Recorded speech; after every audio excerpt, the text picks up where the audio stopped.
because that connection is not there, the fault path through the grounding connection is not tied back to the inverter. If you happen to touch that equipment, you can become the fault path. Hello and welcome to another one of our Ask the Expert series here at BoatHowTo. I'm Jan Attenstedt and we're talking to Nigel CALDER. Hi. And today we do have a question from one of you here on YouTube, and that's the following.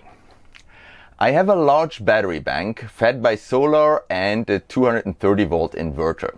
I never plug into shore power.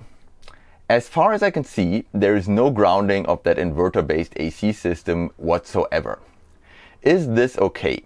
How can I ensure proper protection against electric shock in my system? Okay, Nigel, what do you think about this?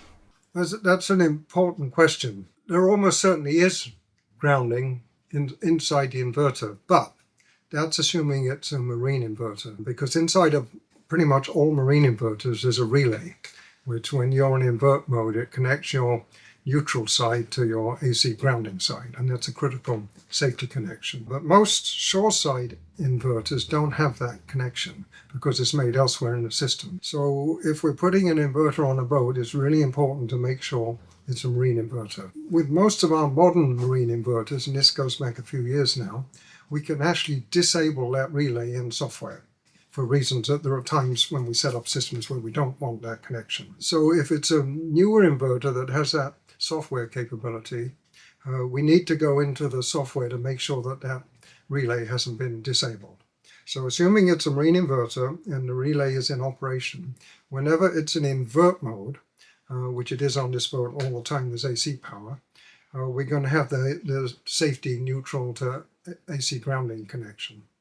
And then if it had a pass-through mode, which it probably does have, which is not being used at the moment, where you can feed shore power through the inverter, then that relay would open when in pass-through mode, so that the neutral to grounding connection is now on the dock, or at the generator, or wherever the other power source is that's going through the inverter.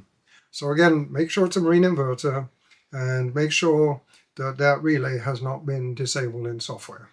This is actually a really critical topic. AC systems can actually kill you if they're not properly installed. So make sure that, whenever you have that on your boat, that you really know what you're doing.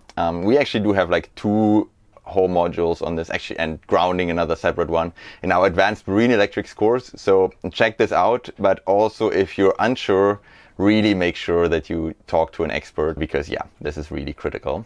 Let's talk for a moment about what happens if that's not there.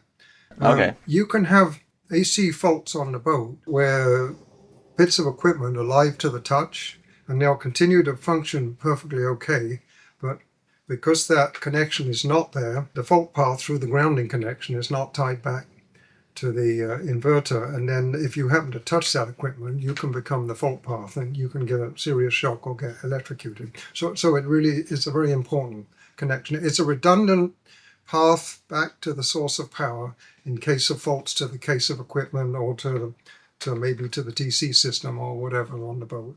Thanks for your take on that, Nigel. And if you want to learn more about this, check us out at BoatHowTo.com. See you next time.